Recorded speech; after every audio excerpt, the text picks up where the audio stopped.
Olá, eu sou Humberto Goulart, correspondente da Agência Servidores aqui em Brasília. Tenho o prazer de receber para uma conversa hoje o ex-deputado, mas sempre deputado Luiz Carlos Rauli, porque nós estamos ingressando numa fase do Congresso Nacional que, mesmo na pandemia, que mesmo com todas as restrições para encontro, o Congresso está conversando e parece que finalmente vai colocar, pelo menos em discussão, para posterior votação, a reforma tributária. E Luiz Carlos Rauli é o pai desta reforma tributária. Rauli, muito obrigado por atender esse nosso convite, por conversar com a Agência Servidores de novo.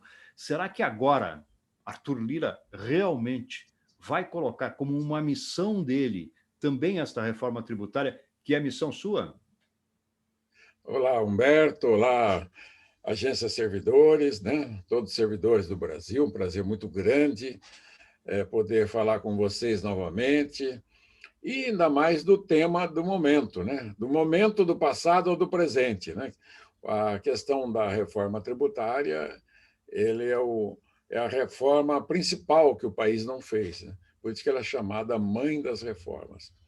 E esses últimos movimentos do presidente Arthur Lira foi muito importante, mas já havia um movimento anterior, né, que era o do presidente do Senado e o da Câmara. Os dois assumiram compromissos, né, eleitorais da campanha de eleição para presidente do Senado e da Câmara de colocar em votação a reforma tributária.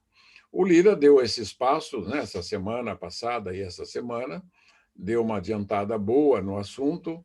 Estamos esperando, aguardando que o relator, Aguinaldo Ribeiro, o líder, né, faça o relatório. Então, logo ele faça, entrega o relatório e inicia a fase de discussão. Mas fazendo um panorama, né, de tudo que aconteceu e está acontecendo na questão econômica nacional. O Brasil, nesses últimos 10 anos, teve zero de crescimento na sua economia, zero. Os emergentes cresceram 5% ao ano, mais de 50%, e o Brasil, zero. Nos últimos 6 anos, piorou a coisa. Desde a crise econômica de 2015 para cá, nós já estamos 11% negativo, isso dá 1,7 negativo média ao ano, né? E o que a gente imagina? Tudo que tem o Brasil está 11% menor. Quer dizer, a economia brasileira hoje, de 2021, ela é 11% menor que 2014. Esse é o drama brasileiro. Isso reflete nas vendas, no lucro das empresas, no salário dos trabalhadores, na arrecadação dos governos dos funcionários públicos, e na qualidade do serviço público. Então, está tudo amarrado. E qual é a causa central? Que tipo de doença atacou o organismo econômico brasileiro? Na minha modesta avaliação, que faço há vários anos, né? Já tenho quase 50 anos de vida pública dedicada à causa pública, sou um homem de Estado, né? Desenvolvimentista, né?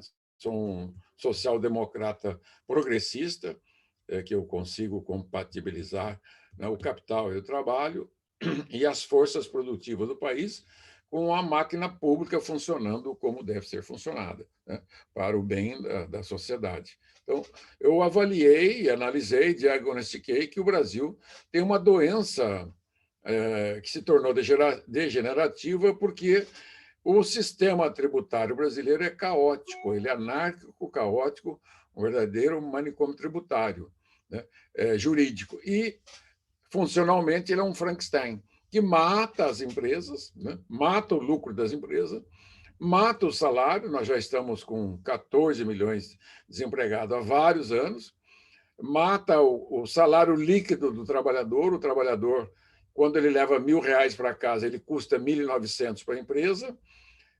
Esse mesmo trabalhador que recebe R$ 1.000, né, peguei 1.000 porque é um valor melhor de fazer análise, pode ser 2, pode ser 3.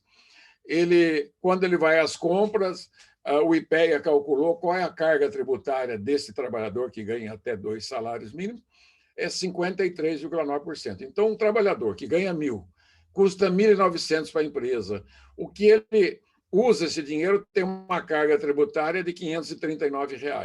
Esse mesmo trabalhador, ele vai comprar um fogão, uma geladeira para sua casa, ele vai fazer o parcelamento custa 500% de juros.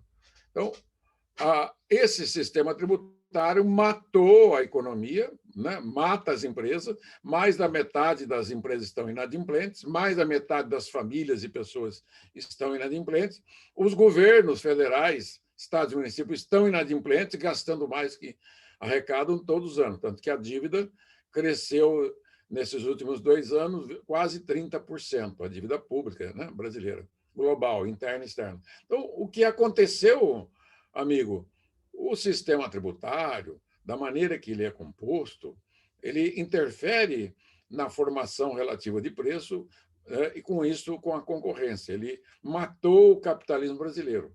E, com isso, não funciona nada. Tudo no Brasil está em compasso de espera ou retrocesso.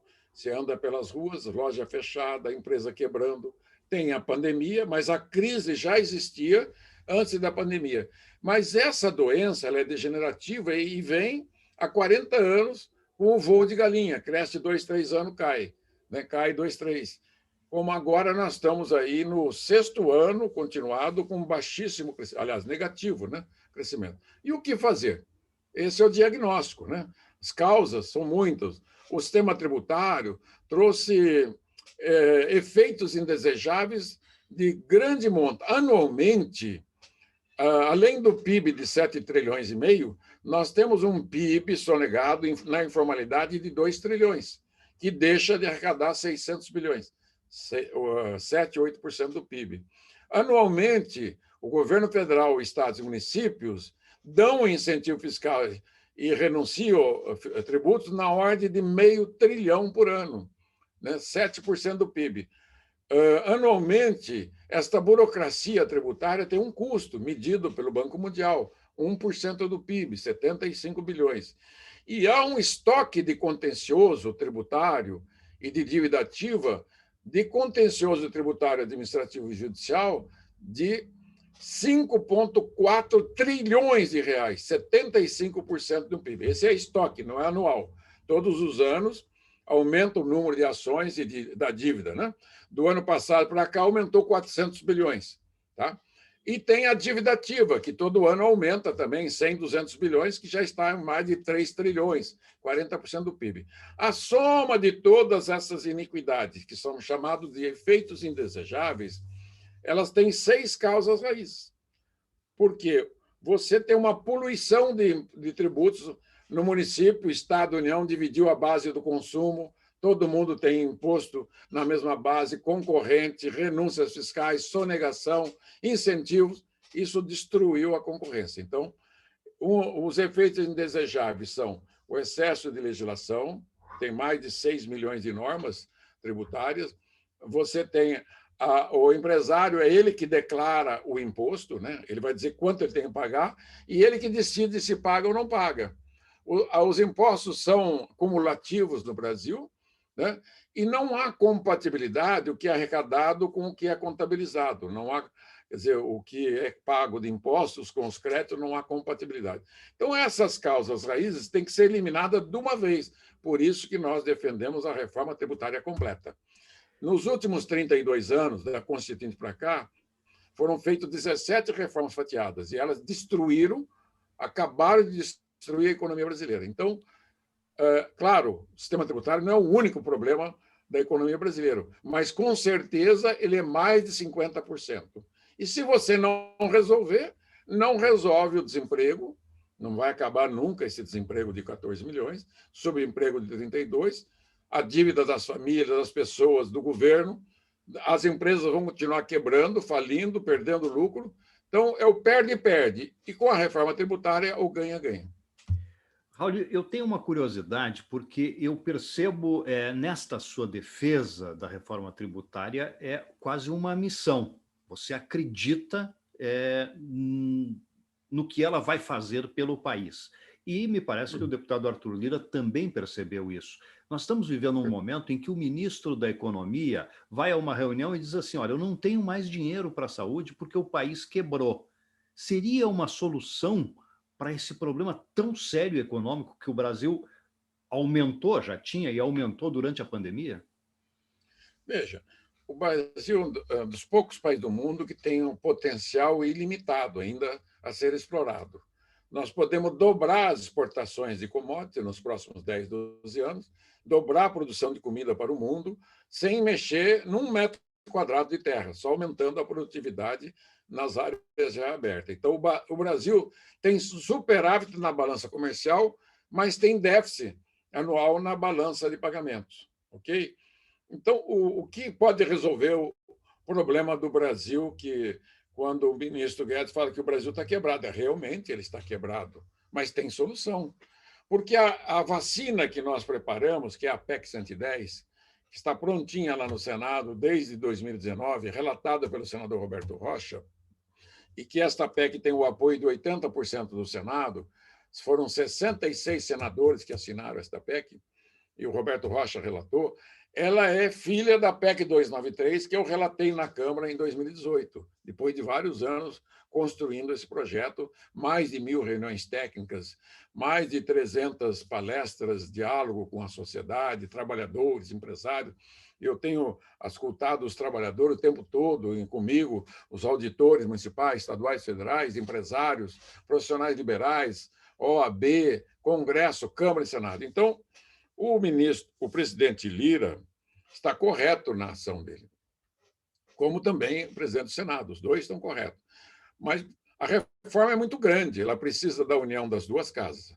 Claro que precisa de um sinal verde do governo, precisa.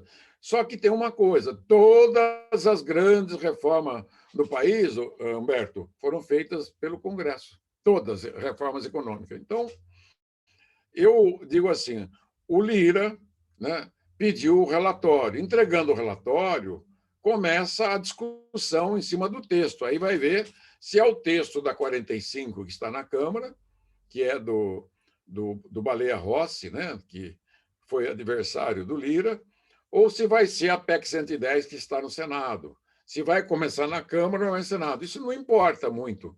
Mas tem as duas propostas são parecidas, mas não são iguais.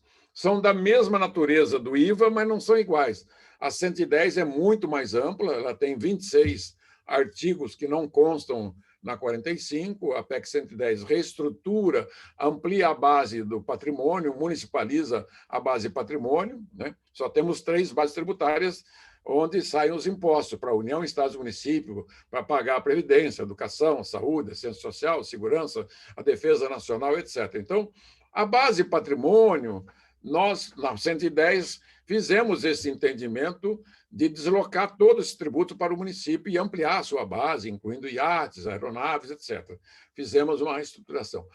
A base renda também foi reestruturada pela PEC 110. Ela tem comandos, né, de eliminar a CSL, a Contribuição Social sobre o Lucro Líquido, ficar só o imposto de renda, torná-lo progressivo, transferir a carga tributária do consumo para a renda. Então, tem todos esses elementos dentro da PEC 110, que não tem na 45. Na 45 não consta nada da base patrimônio e nada da base renda. E na PEC 110 também tem uma reestruturação da tributação da folha de pagamento, reduzindo o encargo patronal e os penduras que tem dentro da folha, que encarece a folha, que faz com que o empresário tenha dificuldade de contratar e custa caro. Ele custa 1.900, ele só dá R$ 1.000 líquido para o trabalhador. Então, estamos desonerando isto, transferindo para o IBS, o IVA, né, que é o IBS, e para o imposto de renda. Então, a base, o IBS, da base consumo, que é a terceira e última base, sabe que qualquer sistema tributário no mundo, o modelo clássico, tem 3 bases tributárias: propriedade, que é o patrimônio das pessoas e empresa, imposto de renda, né, e proventos de qualquer natureza, onde estão os salários, os juros, os dividendos, os aluguéis, os royalties, e a base do consumo de bens e serviços. O IBGE calcula que esta base do consumo tem 1 milhão de itens. É tudo que está no supermercado, é tudo que está na farmácia, no shopping center, nas lojas, tudo que é tipo de prestação, saúde, educação, saúde, serviços gerais, desde uma simples mecânica até a Embraer, né? Desde uma fábrica de vassoura até a Embraer. isso são bens e serviços. Então, o médico, a prestação de serviço, magistério, serviço. Então, esta base no Brasil, além de estar poluída, cheio de impostos concorrentes, que deveria ter um só, tem mais de 10, 12, ela tem uma supercarga nela. O Brasil, somando a Previdência, a arrecadação da Previdência, da Folha e a arrecadação da base de consumo, tem 75% da arrecadação nacional. Para você ter uma ideia, nos Estados Unidos, só 33%. 17% vem do consumo e 16% da folha de pagamento americana. Na OCDE, é 50%, 32% com 26%, né? Então, é 59%. Então, a nossa ainda é 75%. Então, o que caracteriza isso? A base renda no Brasil é 21%, Estados Unidos é 50%, a OCDE é 34%. A base patrimônio no Brasil é 4,5%, nos Estados Unidos é 10,6% e na OCDE a média é 5,5%. Então, qual desses três modelos é o mais próspero, que proporciona mais crescimento, mais geração de riqueza e bem-estar para os trabalhadores e para a população em geral? O americano. Tributa menos o consumo e a folha, então há liberdade de crescimento e tributa mais a renda àqueles que ganham mais. Então, ele já tem essa estrutura. Por isso que as crises chegam por último nos Estados Unidos e saem primeiro.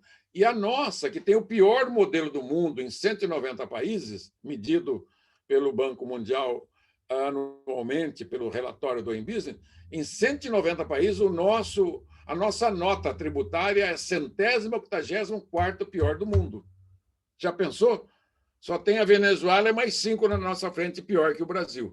E na nota geral do Doing Business, que mede qual é o ambiente de negócio do país, a nossa nota é o 126º pior ambiente de negócio do mundo. Olha, pelo amor de Deus, o diagnóstico está feito. O Brasil não cresce, regride, está que nem crina de rabo de cavalo, só vai para baixo e não vai para frente. Aí não tem dinheiro para educação, não tem dinheiro para saúde, não tem dinheiro. É claro que não tem. Se você não tem crescimento econômico, como é que pode ter dinheiro no governo federal, estado e município, além de endividar? O que o governo fez o ano passado? Ele aumentou o endividamento em mais de 10% do PIB. Então, o ano retrasado, em muito mais. Então, nós estamos encalacrados. Sem reforma tributária, não tem saída. É diferente da Previdência trabalhista, que são todos de custos, né? Não tem a ver com a economia. Quando você mexe no sistema tributário, você vai ver o preço de um copo, de um telefone, de uma camisa, de um carro, tudo tem tributo, né? Arrecadado e não arrecadado. Quando você dá um incentivo fiscal para uma empresa, ela pega o incentivo, mas ela não tira do preço. Ela inclui o imposto que ele ganhou de incentivo e fica dentro do preço. Então, o incentivo fiscal, o que ela declarou e não pagou, e o que ela foi à justiça no planejamento fiscal ou no administrativo e não pagou, está dentro do preço. Então, nós já pagamos esse imposto. Está embutido. É isso que matou a economia brasileira, tanto que o Brasil, a indústria brasileira, os produtos brasileiros, não conseguem ganhar nem do Paraguai. Nós levamos de 7-1 direto do Paraguai. Da China, então, nós levamos de 70-1, né? Dos tigres. Ô, Raul, outra curiosidade que eu tenho é o seguinte: nesta semana, o presidente Biden dos Estados Unidos anunciou um programa trilionário, os Estados Unidos sempre falam em trilhão, e dizendo que vai taxar, vai contar com os ricos norte-americanos. Por que é que no Brasil é tão difícil taxar os ricos? O senhor nos falava agora há pouco que quem ganha muito paga menos imposto, mas que o trabalhador, porque o imposto está embutido, acaba pagando. Tem como acabar com isso? Tem como a gente enriquecer a população, para o país enriquecer junto? Eu aprendi muito nesses anos todos que eu mexo com sistema tributário, economia. Eu sou o pai do Super Simples, eu e o Carlos Melles do Sebrae, né? Nós queremos Super Simples, a lei de exportação, a lei de sociedade anônima. Eu aprendi uma coisa: os Estados Unidos, a carga tributária americana é 28% do PIB, do Produto Interno Bruto americano. A nossa é 33%, 34%. Até nisso, eles têm espaço para aumentar 2% do PIB de arrecadação. E eles têm espaço para cobrar dos ricos. O próprio aquele magnata, o mais rico lá, o Walton, lá, ele já fez vários pronunciamentos pedindo que o presidente e o governo cobrem mais impostos das grandes empresas e deles. Agora, tem uma coisa, quando você aumenta a carga tributária da empresa, ela vai para o preço. Esse é um problema que na década de 90 eu discutia muito isso com o Luiz Roberto Ponte, foi um grande parlamentar gaúcho, cearense gaúcho, meu amigo. Gaúcho cearense. Ele falava, Raul, tudo que você cobra de imposto de renda jurídico vai para o preço, né? O único que não vai para o preço é o imposto de renda da pessoa física, né? Do dividendo, né? Do lucro que vai para a pessoa. Quando você cobra muito imposto da empresa, qualquer que seja ele, vai para o preço. E quem paga é a população. Então, eu sou o gato escaldado nisso, né? Eu digo assim, os Estados Unidos tem uma coisa que é fantástica. Carga tributária baixa, um sistema tributário mais simples, mais objetivo, mais direto, mais progressivo, e ele tem espaço. O PIB americano deve estar hoje em 25 trilhões, um terço do mundo, né? O mundo deve ter um PIB de 75 trilhões de dólares. E se ele aumentar 1% do PIB americano, de 25 trilhões, ele aumenta, né, por ano 250 bilhões de dólares, né, de impostos. Quer dizer, não é para brincadeira, né? Então, o plano de governo dele, ele tira de letra. Ora, e ele não aumenta a carga tributária americana em nada. Se ele aumentar a carga tributária americana em 5%, ele pode, 5, 10 e 14, ele pode pôr 1,5 ponto do PIB, né, de aumento ao ano, com 5%, que não é nada. E fica bem longe, abaixo do Brasil. Então, o Brasil tem que fazer o beabá. O que as nações desenvolvidas do mundo, né, os países que ficaram ricos, adotaram há 60 anos. O sistema tributário clássico adotado por 170 países do mundo, entre os quais os 20 países mais ricos do mundo, que o Brasil era a 8ª economia do mundo, agora a 12ª, mas está entre os 20 mais ricos do mundo. O único país, né, claro, tem a China, que é um não modelo, a China é um capitalismo, um regime comunista e capitalista, é um capitalismo de Estado, é diferente, né, a estrutura tributária dele, não dá para comparar com nada. Mas o Brasil é o único país dos que são os mais ricos do mundo que não tem um sistema tributário harmônico à OCDE, tanto que o Brasil não faz parte da OCDE e não fará enquanto não tiver um sistema tributário harmônico compatível, como é a PEC 110, que nós defendemos lá no Senado hoje.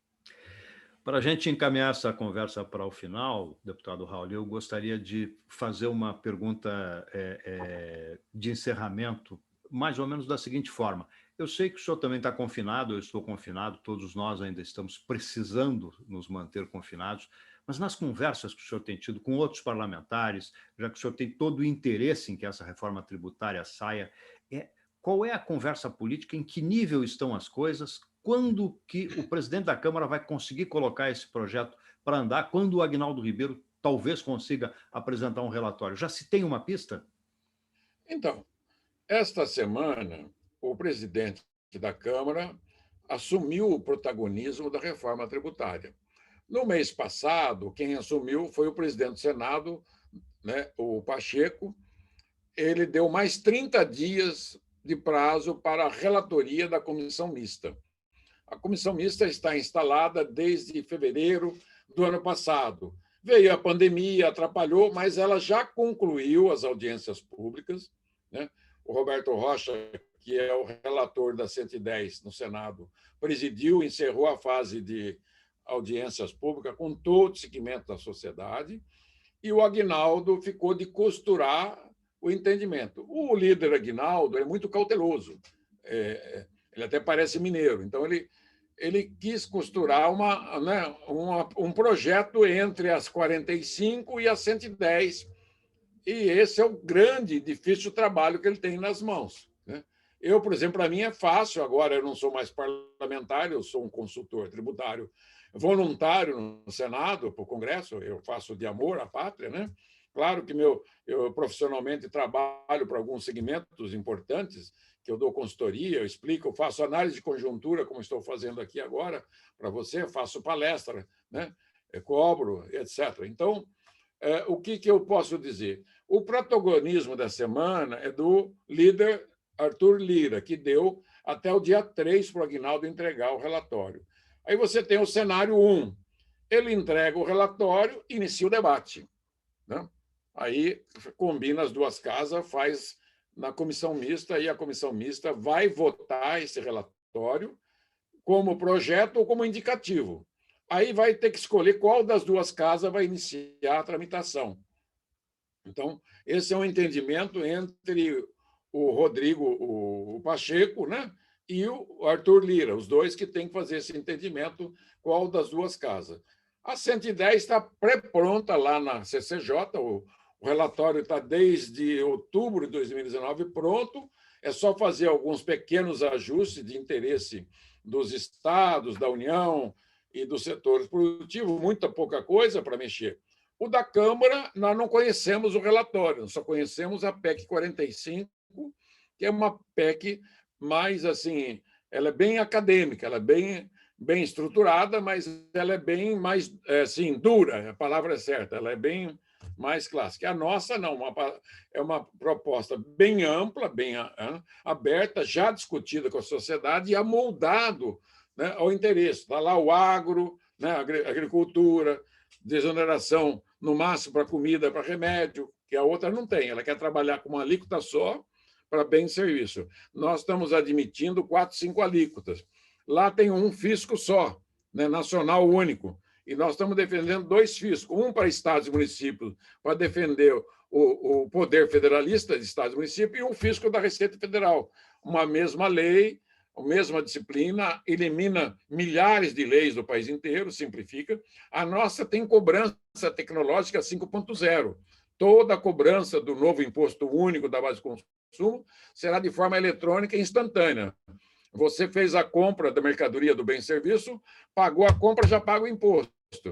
Se é parcelado, o imposto é pago parcelado, né? E o crédito é financeiro, deixa de haver o crédito escritural. Então, o que você elimina aí? Você já elimina 3 causas raízes com o modelo Aboab de cobrança.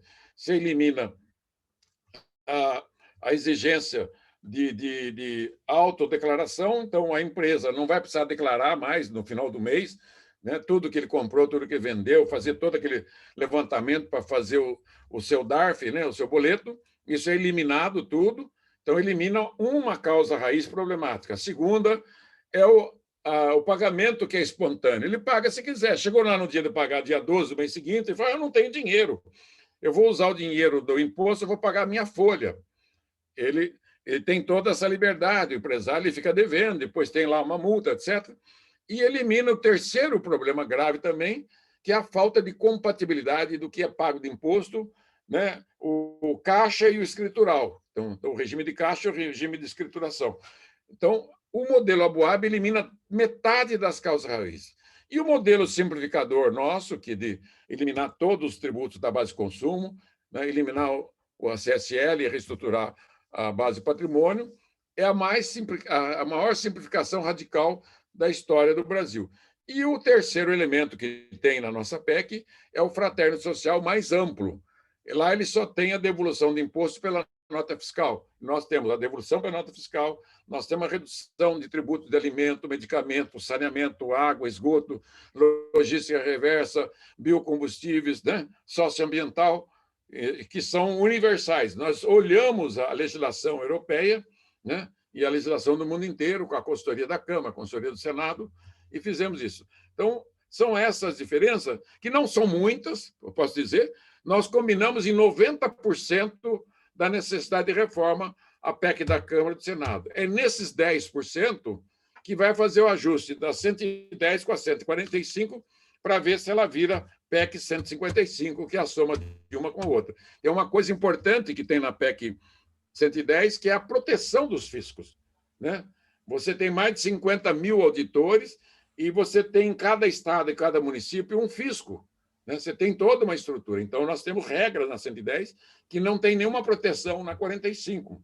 Então, nós olhamos a PEC 110, o trabalhador, o consumidor, né, que é toda a população consumidora, o trabalhador, o salário do trabalhador, que tem na nossa, a empresa, para viabilizar a empresa, melhorar o desempenho dela, para ela contratar mais, melhorar o seu lucro, e não mexer na partilha da União, Estados e Municípios. Então, nós temos uma regra de 5 anos, a mesma arrecadação dos últimos 5 anos, depois, Estados e Municípios têm uma regra de transição de mais 10. Para a sociedade, nós temos uma regra, não aumentar a carga tributária. Pelo contrário, ao eliminar as gorduras trans que tem, a guerra fiscal dá para eliminar 300 bilhões por ano de impostos que são cobrados e não são arrecadados. Aí você já tira, né, uma quantidade grande de impostos das alíquotas. Segundo, nunca mais vai ter inadimplência no modelo de cobrança Aboab. Então, você já tira 150, 200 bilhões de impostos que não precisam ser arrecadados. Terceiro, o planejamento fiscal do contencioso administrativo e judicial, você tira mais uns 100, 150. Só nesses 3 itens você já tira mais de meio trilhão de impostos das costas dos consumidores brasileiros. É muito, é muito. Esta base do consumo que nós vamos mexer, só os tributos ISS, ICMS, IPI, o PIS, COFINS, CID, Salário de Educação, IOF e PASEP, ele dá 1 trilhão e 100 de arrecadação. Então, nós estamos falando em 500 bilhões de gordura que estão nos preços, que são tributos, que são cobrados, mas não são arrecadados, porque eles estão... 300 bilhões são renúncias fiscais e mais 200 a 300 bilhões são tributos que são declarados e não são pagos. Então, é isso que nós estamos propondo, uma revolução, né, tributária para revolucionar a economia e fazer o Brasil crescer a 6%, 7% ao ano, como cresce a China, como cresceu a Coreia, todos os países emergentes do mundo. E aí sim, vai ter dinheiro para todo mundo. Enquanto isso, não chega a reforma, o senador Roberto Rocha deu de presente ao governo um projeto que era meu na Câmara, que tramitava lá desde 2017, que é a atualização patrimonial. É um projeto de lei que vai ajudar a arrecadação desse ano sem aumentar impostos, reduzindo a alíquota daqueles que querem atualizar o seu patrimônio pessoal, pessoa física e jurídica no imposto de renda. Com isso, o governo vai ter uns 40, 50 bilhões a mais por esse ano, ajuda a fechar o caixa, que o furo é 30, 40, 50 bilhões, e vai ajudar os estados e municípios com mais 30, 40 bilhões. Então, nós também pensamos no caixa desse ano e do ano que vem, enquanto não vem a reforma. Nosso projeto também está pronto para negociar o que o governo quer, que o primeiro ano de implantação seja feito com os tributos federais e o segundo ano de implantação seja o ISS e o ICMS. Em 2 anos, implantamos a reforma tributária. E ela Foco, força e fé, meu amigo Humberto. Que Deus abençoe o Brasil. Pois é, precisamos. É o que eu sei, o que eu aprendi, que eu estou oferecendo do meu coração para o Brasil, né?